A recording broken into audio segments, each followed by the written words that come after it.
For me, it was very important. I expressed it to my coach early in the season. We didn't decide early, but at the end we decided that we would come.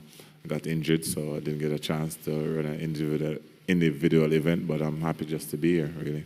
Yes, I'll be running the heats. I think I need the runs really because this is my first run for the season, so I really need to get it going. I've always wanted to compete in the Commonwealth Games. The first one, I strained my hamstring, so I couldn't get to go in Australia.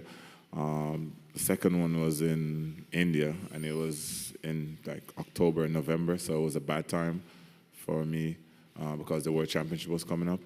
And then now I got injured early in the season, and I didn't want to try to take anybody's spot because I didn't get to go to the trials, so I decided that why not just come and run a 4x1, so that's how it came about. I always stay in the athletes' village. It's always fun to be among the athletes, and just it makes you relax more, just enjoy and to talk and to laugh and to bond with everyone.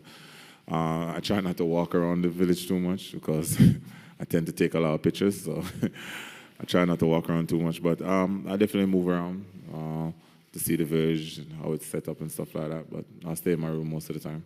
Definitely, everybody talks about the Commonwealth Games. People look forward to going to the Commonwealth Games.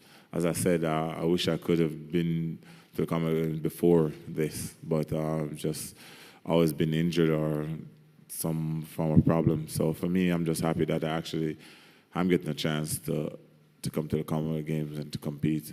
So for me, it's a big thing, and people will be watching the games in Jamaica also.